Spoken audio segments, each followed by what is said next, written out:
Perkenalkan, nama saya Rifana Zuamelia dengan NIM 1701623026. Saya dari Prodi Pendidikan Ekonomi, Fakultas Ekonomi. Di sini saya akan membacakan resensi buku yang berjudul Rana Tiga Warna, karya Ahmad Fuandi. Untuk identitas buku ini, judulnya Rana Tiga Warna, penulisnya Ahmad Fuandi, penerbit PT Gramedia Pustaka Utama, tahun terbit Januari 2011, genrenya ini pendidikan, religi, dan roman. Untuk resensi isi bukunya ini, novel Ranah Tiga Warna ini diawali dengan kisah Alif yang baru saja menyelesaikan pesantren di Pondok Madani. Selepas itu, Alif dilingkupi banyak cita-cita, salah satunya adalah melanjutkan pendidikan di ITB seperti Habibie, dan kemudian hijrah ke Amerika. Namun, Randai sahabat karibnya meragukan kemampuan Alif untuk melanjutkan ke ITB, apalagi Alif tidak memiliki ijazah SMA. Keinginan Alif begitu kuat untuk kuliah di perguruan tinggi negeri. Dengan semangat menjada wajada, dia bertekad mengikuti ujian persamaan sekolah menengah atas atau SMA supaya bisa mendaftar ujian masuk perguruan tinggi negeri UMPTN.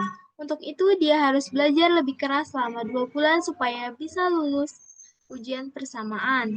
Dan akhirnya, Alif pun lulus ujian persamaan meskipun dengan nilai pas-pasan. Melihat nilai yang pas-pasan dan lemahnya dalam hitungan, akhirnya Alif memilih jurusan Hubungan Internasional atau HI.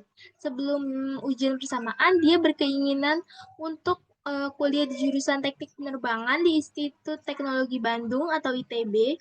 Demi bisa lulus seleksi UMPTN, dia belajar lebih keras lagi. Lebih keras daripada belajar saat mengikuti ujian persamaan SMA tahun lalu. Dan alhamdulillah usaha Alif membuahkan hasil, yaitu diterima di jurusan Hubungan Internasional Universitas Pajajaran atau UNPAD di Bandung, Jawa Barat. Meskipun bukan ITB, tetapi Alif bersyukur akhirnya ia dapat kuliah di perguruan tinggi negeri. Tiba saatnya Alif mulai kuliah di Bandung. Alif tinggal bersama Randai dalam satu kamar kos karena belum mendapatkan kamar kos. Alif memasuki dunia baru menjadi mahasiswa. Alif harus melewati serangkaian ospek untuk bisa mengenal kampus dan mengenal teman-temannya. Ada Wira, Agam, dan Memet. Saat pertama kali masuk kampus, Alif dirundung permasalahan uang bulanan. Ia mencari penghasilan tambahan untuk biaya hidupnya, sedangkan uang dari orang tuanya hanya pas-pasan sehingga tak cukup jika digunakan. Alif juga belajar menulis kepada Bang Togar. Bang Togar bukan hanya mengajari menulis saja, namun Bang Togar juga mengajari Alif tentang makna kehidupan.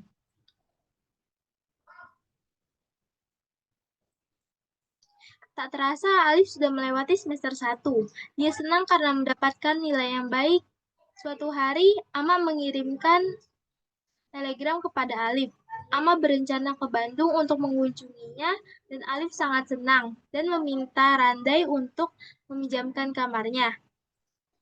Namun, setelah beberapa hari, Ama mengirimkan telegram, Alif disuruh pulang karena ayahnya sakit. Dengan bekal uang pinjaman dari Randai, Alif pun pergi ke Maninjau. Setelah sampai di Maninjau, Alif langsung pergi ke rumah sakit ke tempat ayahnya dirawat.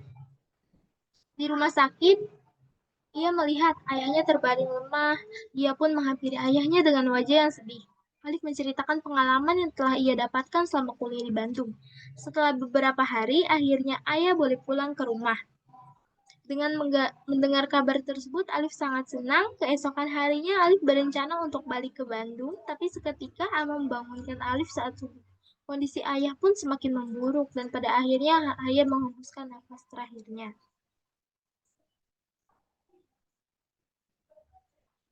Banyak sekali kenangan yang Alif lalui bersama ayahnya. Sebelum menghembuskan nafas terakhirnya, ayah berwasiat kepada Alif untuk menjaga Ama dan adik-adiknya. Setelah beberapa hari, Alif kembali lagi ke Bandung. Ia mulai memikirkan nasibnya dan dia harus mandiri tanpa memikirkan pesangon dari amaknya. Untuk itu, Alif mulai berjualan songket, mukena, kain tenun, menjadi guru private, hingga menulis artikel. Seiring berjalannya waktu, keberuntungan mulai berpihak setelah dia terpilih menjadi salah satu pertukaran mahasiswa di negara Kanada. Selama di Kanada, Alif tinggal di daerah Quebec, yang mayoritas penduduknya berbahasa bahasa Prancis. Selama di Kanada, Alif bekerja di sebuah stasiun TV lokal dan berkesempatan untuk mewawancarai salah satu kandidat referendum, yaitu Daniel Janvier. Sering bertemu Raisa membuat perasaan Alif berkecamuk. Saat ingin mengutarakan perasaannya, tak sengaja ia mendengar Raisa yang sedang mengobrol dengan temannya tentang syarat menjadi pendamping hidupnya. Akhirnya Alif mengurungkan niatnya dan memilih menunggu hingga lulus kuliah.